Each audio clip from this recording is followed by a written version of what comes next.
নমস্কাৰ, মোৰ অন্য এটা ভিডিঅ'লৈ আপোনালোক সকলোকে স্বাগতম জনাইছোঁ। এয়া আমি গৈ আছোঁ অখণ্ড ভাগৱত পাঠলৈ। ভাগৱত পাঠ চলি থকা ছদিনেই হ'ল, আমিহে আহিব পৰা নাছিলোঁ, আজিহে আহিছোঁ। আমি ভাগৱত পাঠত চাকি আৰু শৰাই একোৱেই দিব নোৱাৰোঁ, কাৰণ শাহুমা ঢুকুৱা আজি 6 মাহ হোৱাই নাই। এয়া আমি পাইছোঁহি আৰু আমাৰ ঘৰৰ পৰা 2 কিলোমিটাৰমান আঁতৰত বৰুৱা গাঁও অঞ্চলৰ শ্ৰী শ্ৰী ৰাধাকৃষ্ণ নামঘৰত এয়া অবিৰত ভাগৱত পাঠ চলি আছে।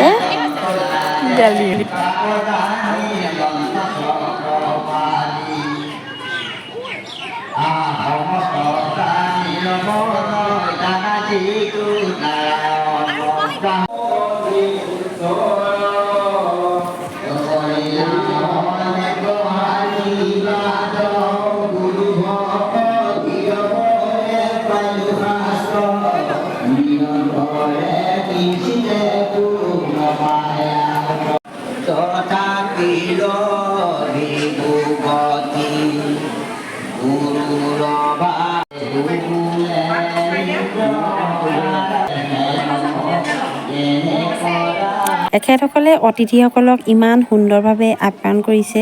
এয়া আপোনালোকে দেখিছেই নিশ্চয়। সকলোৱে ৰাইজে মিলি অতিথিসকললৈ মুঠীয়া পিঠা বনাই আছে।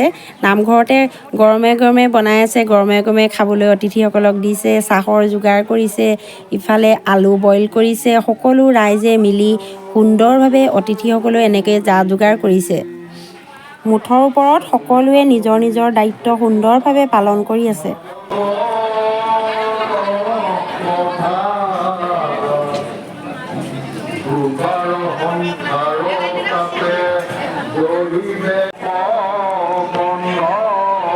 এয়া আমিও চাহ জলপান খাবলৈ লৈছোঁ।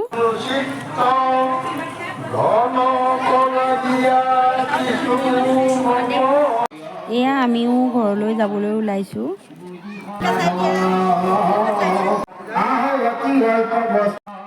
আজিৰ এই অবিৰত অখণ্ড ভাগৱত পাঠৰ কিছু স্মৃতি মোৰ এই চেনেলৰ যোগেদিয়ে অকণমান সাঁচি ৰাখিবলৈ চেষ্টা কৰিলোঁ। গতিকে এইটোৱে আছিল আজিৰ ভিডিঅ'। মোৰ ভিডিঅ'টো চাই ভাল পালে লাইক, কমেণ্ট, শ্বেয়াৰ আৰু ছাবস্ক্ৰাইব কৰিব। গতিকে আজিলৈ আহিছোঁ, বাই বাই।